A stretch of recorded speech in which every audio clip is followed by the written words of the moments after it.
Thangada koiba lakpa nupa maga khangnaba nupi adagi haiba nupi dugi maga khangnaba nupi dugi mamanabi adagi moi khara sigi maraksida hanagi moigi problem khara leinabagi marai khara yetnabadagi haitare ko akoi nupa ama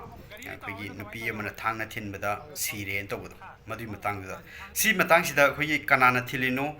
problem duna karino moigi marakta kari problem lei adugi matangna te ko adudi ai khangju khangdi tawtaba aina share tori video se karino hai matamda akoi manipur da chatnabi amoina inu yam toina ubase yam nungai taba pot ama khakchi karino hai matamda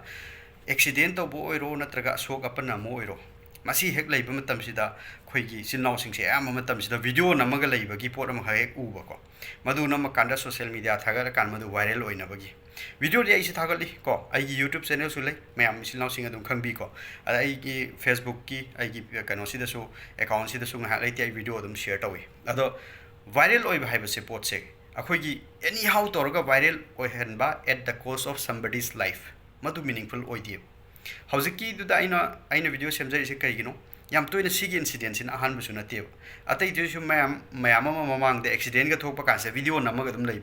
mi si hospital da pu na ba hana hotna bagi mawong si uba phangda video do en focus tor lei masi yam toina uye hauζiki hairiba case si da su akoi gi asokpa nupa se ngasai aina haijini ko moi kari gi kano thilino thang thilisina kanan no kari no madugi wari da nate ko madui potu da nate ai video se ngasai gi so aga leiba mi se whatever reason oisanu ko ahan ba akoi gi first priority se mi se hospital yau na ba pu na ba hot na ba si ahan ba priority ne moi pura moi have nate pui pura kanda last of finally hospital da lai khidrini adu budi ko to ngasai gi effort haiba ma leiba do akhoi wa hangna dana madui da kanana kamai to ba du du toraga leibagi ama khak video share to bodo madugi potu ne baina haijari si maduda manak tu da gari masa khara su leiba ui gari masa du to oitara su gari aso ba lakta bo ero gari aso bo yaurok ta bo ero natraga auto ero whatever passenger service ki ero gari lakta bo oitara ga su madu leiriba bike ni khangdi amani khangdi anyhow tora kanda mi do hana pu na ba hospital yausin na bagi hotna na bagi kano do madu uba phangdi hojiki video du yam kana kuibadi nate ko madu makhata bada kamai pu thino kai to bono adudi khangde to hojiki the mi du road side to the soroki mapan du da kano du da matai du da phamma ga to kana ma struggle to leibu du uye adu somda na wari hangna da leibu madu khajik tang waiti mase ai haisi kai gino adu leiribi sin law sing du da heta pulap kano to bi wadi na taba khoi chatnabi ama kha goina leibu do habadi masida in haisi kai gino matam every single matters minute se matter to web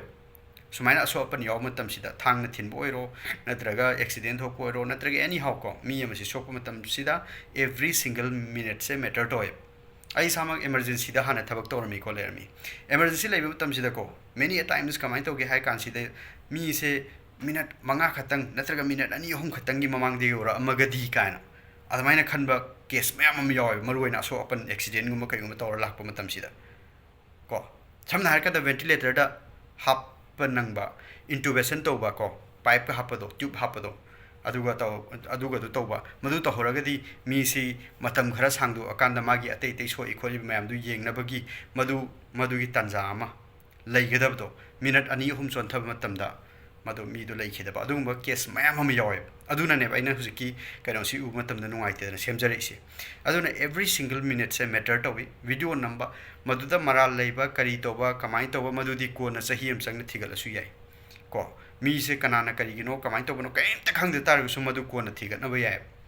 mi du gi thawai du hingo ba taragadi madu so ba pot amane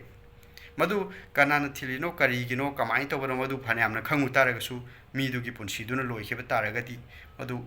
potu yam kana kana bo oidre mara leba mi dandi phangkhiba yai madu na tongan ba potni to first priority se mi du hana pu na bo hotna ba se yamna maru oi aina masida focus to jari se aina hajai se kai no have kan every single minute se matter to we have se sin losing ko vegan over ko mi oi bagi punsi di mapuna kyam kuini hingada ge haji mapuna lepkhrabani hai ko phanyam nangan na puram ba tar ga su hoi mal magi punsi do kan bangamam khidaba yai madu khangde ko tambangam de hai bangam de kadai de so ino makok ta so ira puk ta so ira heart ta so ira lungs ta so ira liver ta so ira khangde ko to effort habam lei dina khoi gi side ta gi effort habam lei madu gi potu ne ba yin si de mention to jeri si minute khudingmakse every single minute matter to we haisine iga thokpa haibase measure oiba organ amada ntraga measure oiba injury amada akhoi e thokpa se exang dagi masi khatangna maram orakanda excessive bleeding torakanda patient se shock chatla kanda ko adum e se han yam tina thokibasina maram orakanda bleeding du khatangna maram orakanda mi am se siba yae masi kawbi gano heta heart ta sokpana targusu liver da sokpana ta major organ da soktra pawda yamna profusely bleed to khaktana maram oirakanda sumi amasi siba yae habasi kawbi gano ngasi gi incident si khatangi wana taba atei tei ba matung da sudum accident oiro natraga sumaina khudong thiba thawdo watho dam tholape ai thengna ba yail nausing nako hana first to bigidap si video na badun tie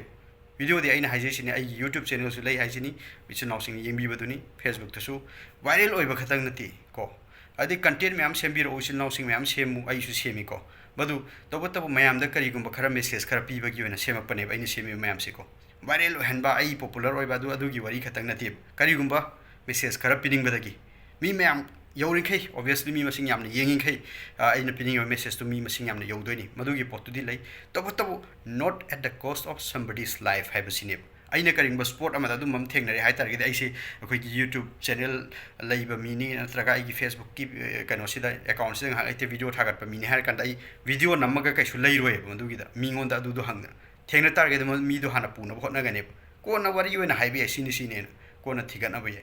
adai sin nausing hoi mateng su dum pangbiram gani ada lairi bai sin nausing du ko moina dum pangbiram doini atabu ngasai gi uriba poto heta afangba gari yamda kari yamda punabagi hotnabagi mataudu hojiki share tor video jodi uba phangjada madu kitang nuaijada badagi haibani masigi incident si khatangi wasuna te ko ina share tor ibe maram se maru oiba maramdi atei tei incident mayam ama so khoi manipur gi da aina he ujaba se accident to su yam toina ai hanjen hanjen haisini yam toina sigi pose uba phangye